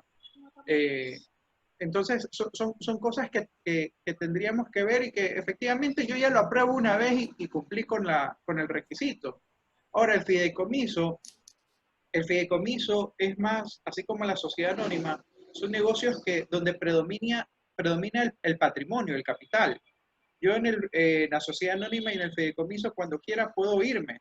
Como mencionaba, en el caso del fideicomiso, los títulos de valor se transfieren a través de la bolsa de valores. En el caso de la sociedad anónima, las acciones yo las transfiero a quien sea. En el caso de las corporaciones o fundaciones, no hay títulos. Ahí es personal. El día de mañana yo quiero salir y no es que tengo un título que yo lo puedo transferir a otra persona. Entonces, tal vez mis herederos puedan heredar el tema de mi participación como los derechos que tengo como socio, y aún así tendría que efectivamente, para ya aceptarlos individualmente, tendrían que solicitar ser aceptados. Por ejemplo, en APROFE los estatutos dicen la asamblea es la que va a aprobar. Entonces, no es que yo puedo llegar y decir, señores APROFE, quiero ser miembro, y ellos dicen, yo sí o no, te acepto. Es unilateral, no hay una motivación, no. Y como es privado, no es como en el sector público que cada decisión que tengo tiene que ser motivada. Entonces, mientras yo no esté discriminando en mi acción, no hay ningún problema. Entonces, retomando la pregunta, una sociedad ideal para una clínica no existe. Es de acuerdo a cada una de las necesidades. La figura que más ha funcionado, por ejemplo, en la búsqueda de inversión pública, o sea, de inversión en general de la sociedad, no me refiero al público como sector público, efectivamente es el fideicomiso. Algunos han tenido éxito, otros no han tenido éxito. Depende mucho también de cuál es la empresa que respalda esto de aquí. Las sociedades anónimas, de acuerdo a la ley, también yo puedo cotizar al público las acciones para obtener un patrimonio que me pueda servir para la inversión de una clínica o un hospital. Entonces, pero yo, por ejemplo, como sociedad anónima, también puedo ir a la bolsa de valores y poner obligaciones. Y decir, ok, yo en vez de irme al banco a pedir prestados 10 millones de dólares, voy a poner estos 10 millones de dólares en la bolsa de valores para ver quién quiere invertir. Y lo que van a recibir es un pago de acuerdo a esa inversión. Entonces, nuevamente, depende a las necesidades de cada uno, y la estructura se la va adecuando según cómo va evolucionando, porque una característica de todo negocio, y esto creo que los dos expositores anteriores lo van a poder confirmar, es que un negocio es dinámico. Es una de las dificultades a veces de los estatutos, es que hay que cumplir ciertas formalidades para poderlos cambiar, y a veces toca hacer esto con gran velocidad, porque si no, la parte legal se queda rezagada de la parte real del negocio y de este dinamismo. Entonces, pero si necesitan el día de mañana abrir una nueva área, un nuevo departamento de atención, no necesitan modificar los estatutos. Lo pueden hacer sin importar si es que es corporación, fundación, si es que es fideicomiso, etc. Entonces, nuevamente, depende de qué es lo que quieran hacer, cuál figura jurídica elegir. Juan, yo vuelvo al tema que te puse originalmente y ahora te lo voy a definir ya más detallado, porque yo comprendo el tema general del fideicomiso versus las sociedades de riesgo limitado, la fundación, en fin. El problema no es ese. El problema es que vamos a decir que dos compañeros ahora mismo de la residencia que van a vivir en la misma ciudad deciden ponerse de acuerdo y deciden hacer una inversión en capital. Una de las grandes falacias de las asociaciones de médicos es que si yo pongo X cantidad de dinero, a mí me van a tocar X cantidad de pacientes, porque lo que sabemos es consultar y lo que sabemos es operar. Y yo quiero que aprovechar esta oportunidad, y aquí Jaime tendrá que poner su granito de arena también, que expliques cuál es la diferencia entre ser un accionista, lo que es el costo operacional, lo que es el honorario profesional y lo que es lo que se reparte como beneficios y dividendos de la entidad final de año.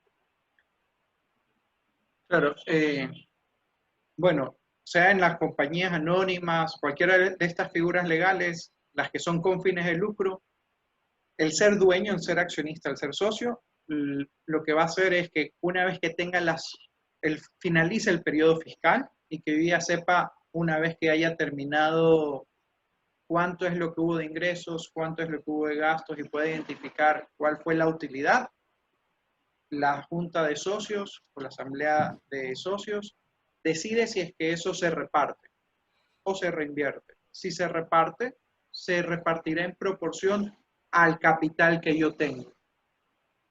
Ahora, esto es distinto obviamente de los honorarios profesionales, porque como usted bien dice, el honorario profesional yo lo gano de acuerdo a cada paciente atendido. Entonces, de ese paciente atendido, si es que estoy en una clínica, y bueno, ahí sí Jaime podrá contar su experiencia, si yo estoy en una clínica o un hospital, yo emito mi factura por cada paciente que he atendido y la clínica o el hospital facturó un valor adicional. Entonces yo como empresa facturo la atención al paciente y después con el médico o le pago el sueldo o le pago los honorarios dependiendo del tipo de contrato que he acordado. Y será justamente sobre eso que se queda la empresa, que cuando finalice el año se repartirán las utilidades, ¿no?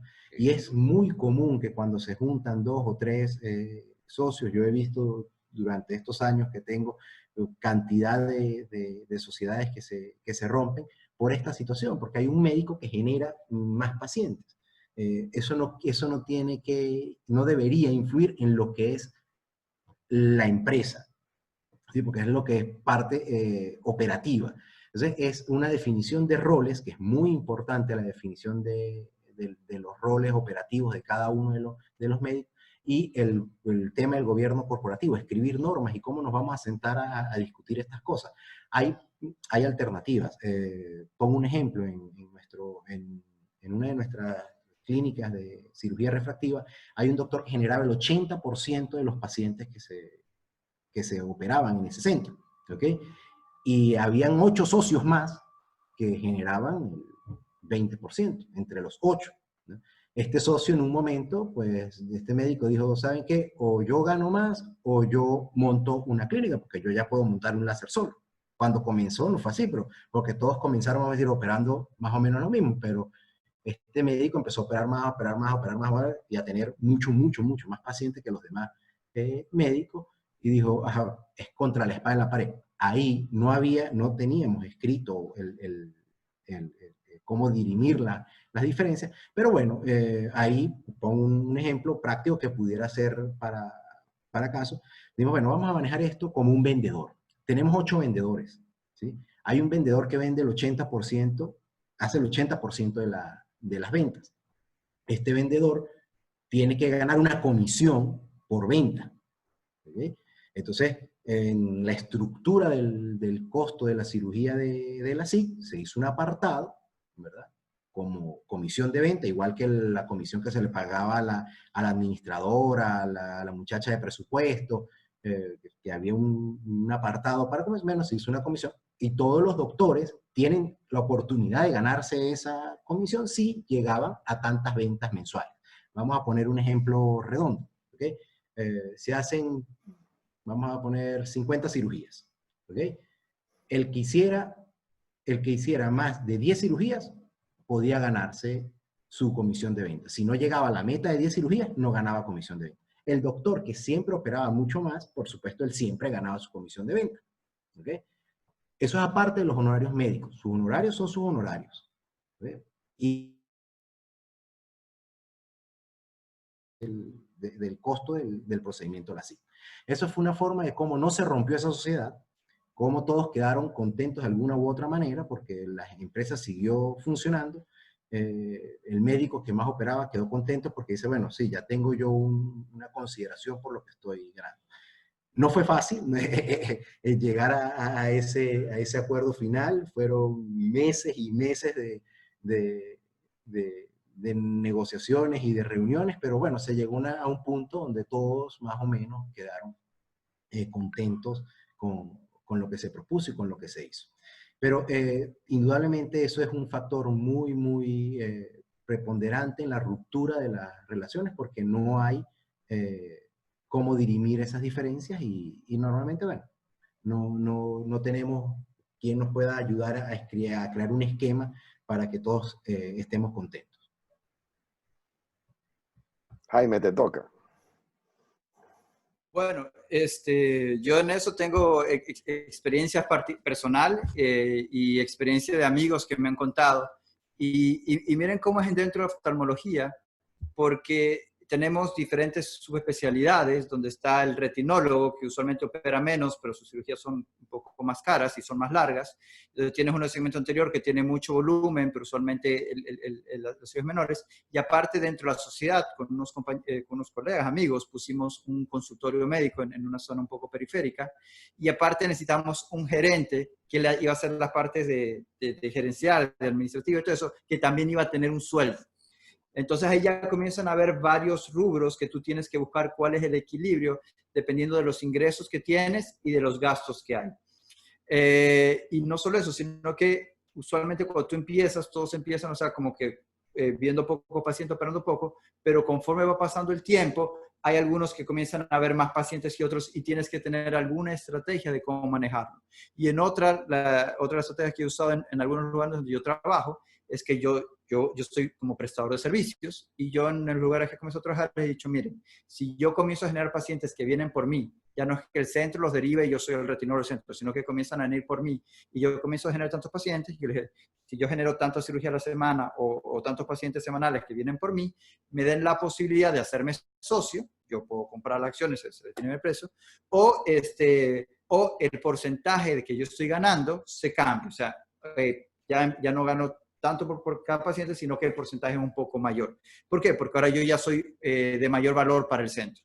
Y en caso de que no, en todo caso yo me iría, pero ya me iría, como decían, con un grupo de pacientes. O sea, no sería empezar de cero, sino ya empezaría con un grupo de pacientes que vienen es por mí, por mi marca personal, y no que van por el centro.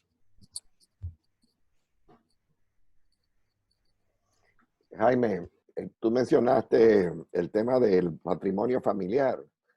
Y yo quería que hablaras sobre eso que llamamos la cultura gerencial. Sabe que la Universidad de MIT, Caltech, Harvard, tienen unos cursos de que les enseñan a los negocios familiares a cómo se tiene que establecer esa cultura. Y como ejemplo, por ejemplo, una de las grandes familias aquí, que era una familia de tabaco, se establecía, miren, son 4 hermanos, el presidente es tal, tiene tal % de las acciones, pero él tiene una hija y la hija ni siquiera participa en el negocio. Hasta aquí ella puede llegar a la empresa y decir que ella entra a la sala de gerencia a saludar a su papá porque es el dueño de la empresa, pero ella no tiene ninguna decisión que tomar en cuanto a la parte de la contabilidad, acceso a los libros, a la parte operacional. Pero fulano estudió, como bien dijiste, administración de empresas y ya está en una posición dentro de la empresa como ejecutivo que está haciendo quizás las ventas en un mercado, vamos a decir, el internacional. Dime, ¿qué recomiendas en ese sentido y cómo tú haces la transición? Bueno, yo he escuchado algunos casos sobre esos. El primero es cuando viene, por ejemplo, se unen 3 amigos, ponen un consultorio, les comienza a ir muy bien a los médicos, comienzan a tener pacientes, crece el centro y tienen su clínica y van a venir sus hijos. Entonces, alguno tiene 2 hijos, otro tiene un hijo y otro tuvo hijos, pero los hijos no no cogieron la parte oftalmológica. ¿Cómo manejan esa transición? Y aquí viene el otro. Puede que los hijos sean muy buenos médicos, pero no tienen conocimientos de administración.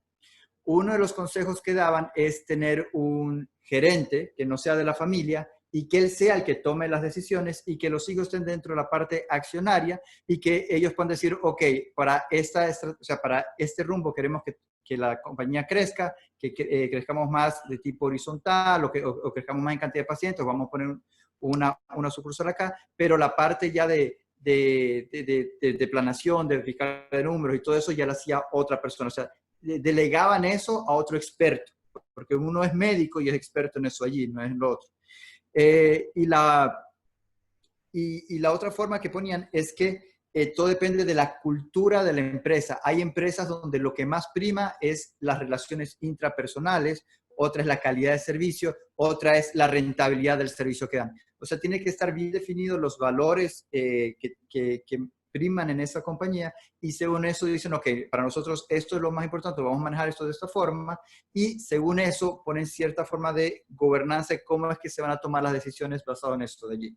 Hay un dato interesante que escuché y es que para que la segunda generación tenga suficiente capacidad para administrar la empresa, usualmente se recomienda que esté en las reuniones gerenciales un promedio de 10 años. O sea, no es que está el padre que es el médico y todo eso, viene el hijo y ok, ya cumplí yo 75 años, me voy a jubilar, o 80 años, 90 años, me voy a jubilar, ahora tú vienes y encárgate todo. No, tiene que haber participado con él, no necesariamente el estar encargado de decisiones, sino el haber estado participando en todos los procesos, se contrata nuevo personal, se va a cambiar al administrador durante por lo menos 10 años, ver la parte de impuestos, ver que, mira, es que no nos dieron cuenta que esto podíamos deducir impuestos, entonces tiene que ir aprendiendo de ese día a día y se recomienda que en promedio en la mayoría de empresas son como 10 años que tiene que estar bajo la mentoría de la siguiente generación para ver, ok, así es como hacemos aquí las cosas y si ya quieres impulsar, por lo menos ya tienes esta base que has visto cómo es que funciona. Ahora tengo una para el abogado. Necesito mi licenciado otra vez. Se da la situación a veces que los socios se unen para crear una empresa y porque casi nunca se habla, porque casi nunca uno piensa que le va a ocurrir, pero resulta que después de 10 o 15 años, uno de los socios se divorcia y la mujer entiende que a ella le toca la mitad de sus acciones. ¿Qué uno hace? ¿Qué uno puede hacer para proteger que aquellos que no tienen nada que ver con el pleito de marido y mujer de esto no sean perjudicados por las acciones de ese tipo de situación? O la muerte, o el retiro, o cualquier otra situación. Bueno, nuestra legislación, desde que uno está casado, efectivamente todo lo que adquiere entra a la sociedad conyugal. Entonces, si es que uno quiere tenerlo separado de la sociedad conyugal, lo que tendría que hacer es capitulaciones matrimoniales. No necesariamente decir sobre todo, pero sí sobre las acciones, sobre el tema de la inversión.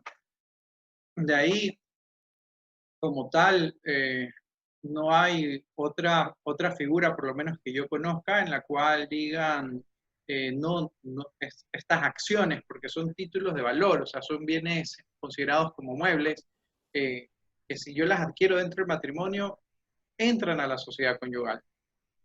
No conozco alguna otra figura en la cual yo pueda simplemente decir, ok, esto no entra, solo es del uno y no es del otro, sino es a través de las capitulaciones matrimoniales.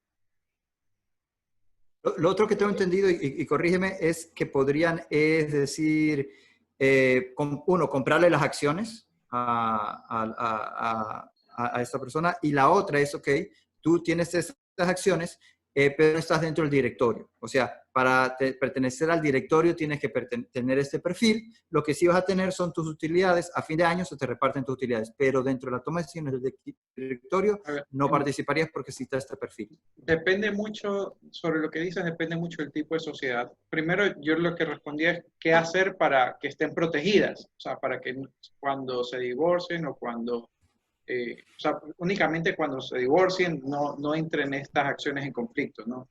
De ahí, una vez ¿qué es lo que se puede hacer? Se puede negociar, se puede ofrecer compras, pero ¿cómo lo obligo? Es la situación, porque yo como socio, yo puedo ofrecer mucho y la otra persona me puede decir, ok, quiero $1 millón. Oye, pero están valorados en 1000. Bien, si las quieres, $1 millón. Entonces, son los derechos que tienen. Si el objetivo es justamente cómo bloquearlo, la única forma es decir, ok, aquí todos los socios entramos, pero con capitulaciones matrimoniales, y ver si es que eso no le genera a cada uno problemas en la casa, ¿no? Efectivamente, y de ahí, una vez que ya están en proceso de separación, o efectivamente venderlas antes de divorciarme, ok, sabes que yo las vendo, voy a necesitar la firma de mi cónyuge en ese momento, salvo que de alguna forma tenga algún documento que me permita firmar a nombre de los dos como un representante de la sociedad conyugal. Caso contrario, ok, si ya sé que me voy a separar, se las vendo ahorita a alguien y Dios mediante después se las vuelvo a comprar, pero ya no están dentro del conflicto de la separación de bienes. La otra opción es efectivamente ya me separé y que me ofrezcan la compra. De ahí, lo que tú decías, Jaime, respecto a que no tenga derecho de voto, sino únicamente derecho de utilidades, eso se llaman lo que son las acciones preferentes, están dentro de lo que es la sociedades anónimas, y tengo yo que en los estatutos determinar cuántas acciones preferentes van a tener. La preferencia que ellos tienen es respecto a cobrar utilidades por encima de los demás. No tienen derecho al voto y es por un número limitado de años. Tampoco es que pueden ser indefinidamente las acciones preferentes. De ahí, efectivamente, tú le puedes decir, te compro las acciones y firmamos un contrato aquí a 10 años para que seas trabajadora del lugar. Si no te pago esta indemnización adicional, ya la negociación como tal, los límites es el cielo, depende la creatividad y las necesidades de cada uno. Asimismo, una práctica que a veces hacen es, si sé que uno de los socios no tiene el capital para seguir aumentando las acciones, lo que hago es, hago aumento de capital, hago aumento de capital, hago aumento de capital, de tal forma que ese socio no se acoge, no paga el aumento de capital y por lo tanto tendrá un mínimo de acciones. Recordemos que el ser socio de alguien no es un problema. El problema es la cantidad de votos que tiene ese número de acciones.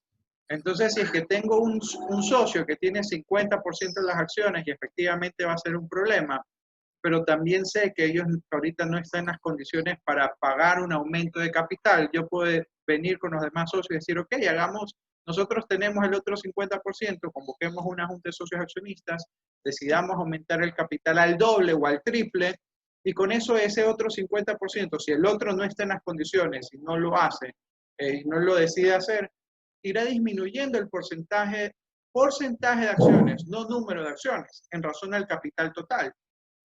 Recordando que las acciones lo que hacen es representar el patrimonio, o el representar el capital de la compañía, y que la decisión o el derecho al voto dependerá de eso. Nuevamente, ya hay muchas estrategias que se pueden seguir en base a la situación. Con alguien justamente en algún momento estábamos viendo en que la compañía transfiera su patrimonio a un fideicomiso, lo haga como un aporte, y la compañía ya los derechos que tienen sobre el fideicomiso se los otorgue a un número limitado de socios, de tal forma que de ahí lo que hace es únicamente, o sea, es la compañía tiene libertad de decisión. Y de ahí lo que iban a hacer es liquidar la compañía, de tal forma que esas acciones ya no valen nada. Yo todo lo demás lo transferí a otro negocio. No afecté a accionistas, no afecté a acreedores. Entonces, como tal, lo único que como mucho podría hacer ya es esta persona tendría que iniciar todo un juicio con la finalidad de justificar algún daño o perjuicio. Pero regresamos al tema. Ya dependería la estrategia de acuerdo a la situación. Protegerse, la única forma de capitalización es matrimonial. Gracias. Una para Germán. Y esto es algo que muy recientemente ha sido un tema, sobre todo en las prácticas en Estados Unidos de Norteamérica, pero ya mencionó Jaime el fideicomiso, y es lo que llaman el private equity. Los private equity groups son grupos financieros Pero, que vienen y compran prácticas. Entonces, al más anciano de la práctica, claro, le conviene en ese momento vender la vender. práctica porque él ahora recibe su capital y además sigue trabajando en su práctica. Pero, ¿qué pasa? Que cuando un grupo de estos de inversionistas pone un capital, ¿qué quieren ellos? Un retorno en su capital.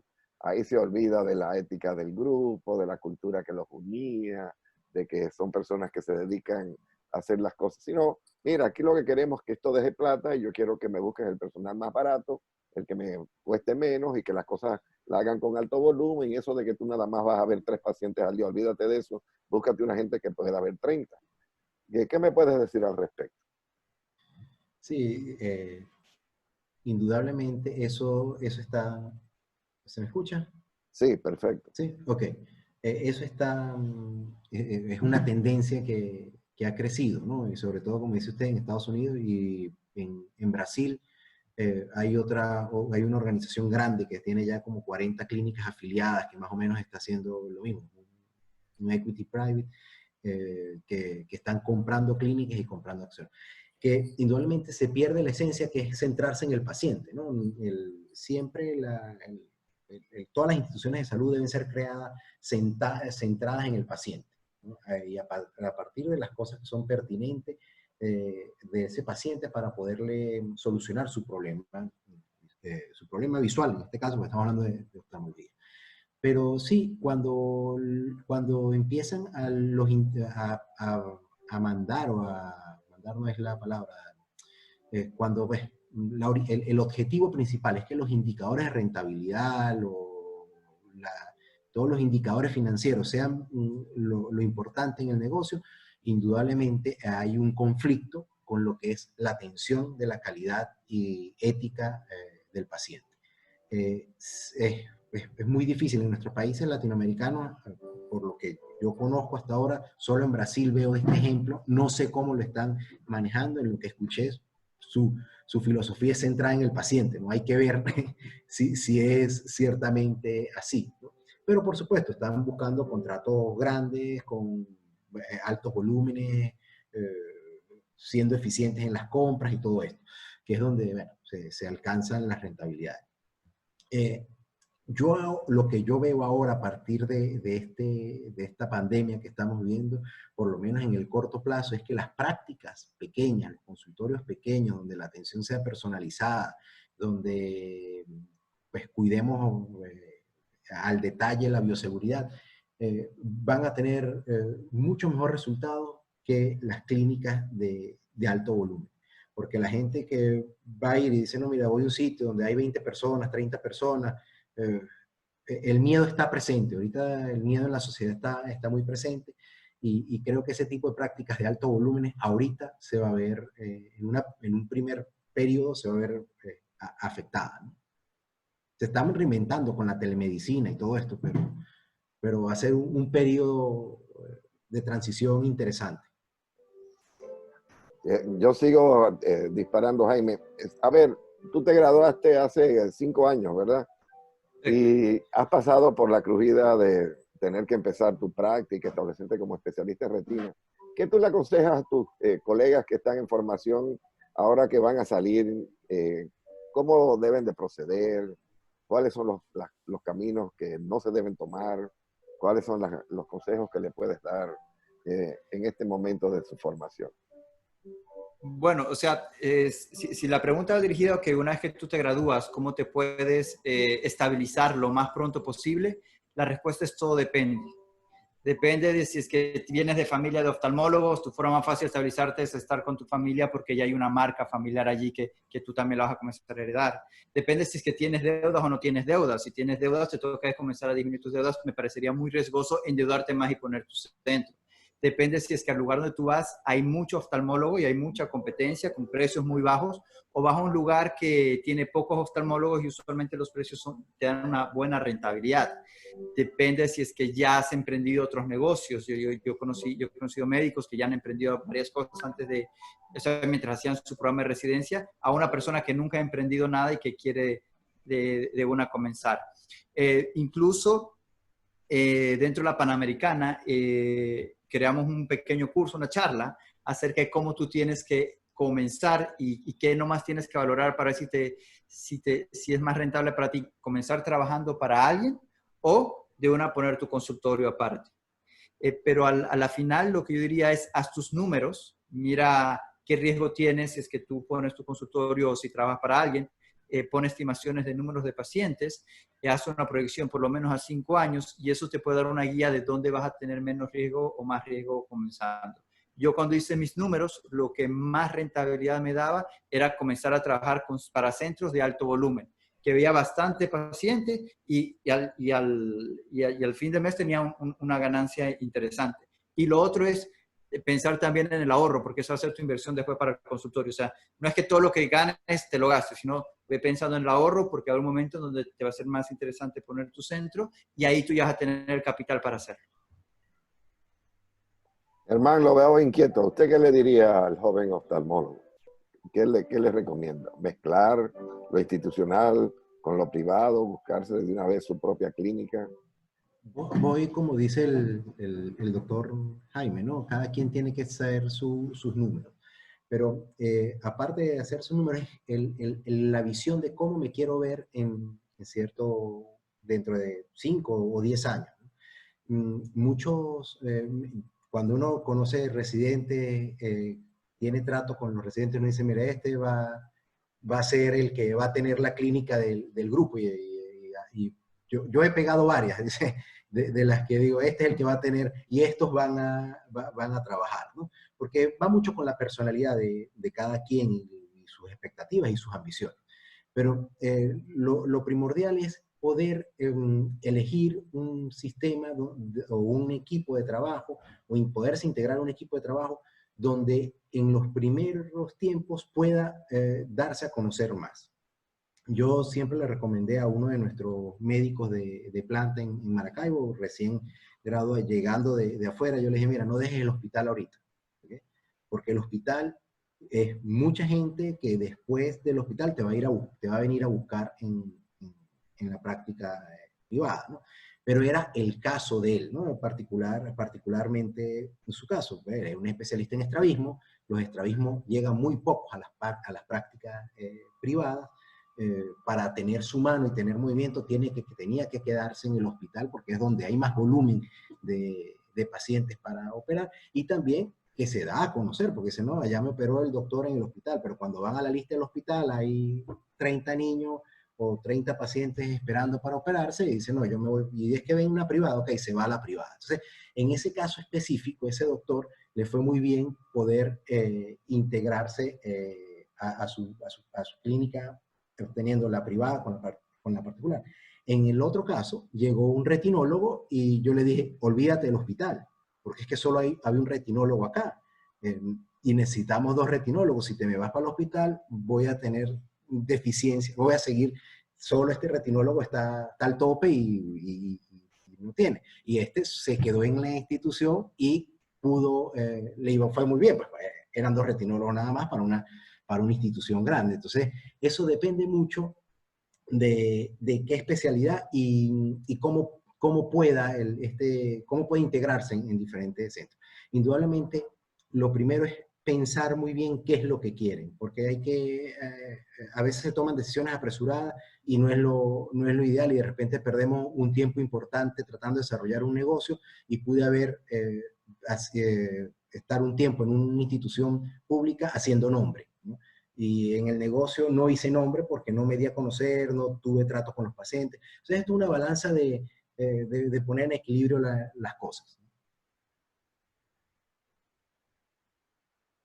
A mi querido anfitrión, ya Haroni avisó que su conferencia de HIV ha de empezar, así que yo le doy las gracias de mi parte. Gracias a todos ustedes. Excelente charla, Germán, Jaime, Juan Andrés y doctor Valle, como siempre, su experiencia tan valiosa. Les agradezco mucho, de verdad, por su tiempo, por su colaboración. Creo que vamos a necesitar una segunda parte de esta charla. Estamos a muy la buena y hay mucha tela que cortar. Les agradezco y bueno, tenemos que salir por orden de tiempo, así que nos vemos pronto. Y Jaime, siempre estás invitado, Germán igual, y Juan Andrés. Chao, gusto. gracias. Siempre a la Gracias, orden. gracias. Hasta Un fuerte luego. abrazo para todos. Esta charla quedó grabada y se va a subir luego a YouTube.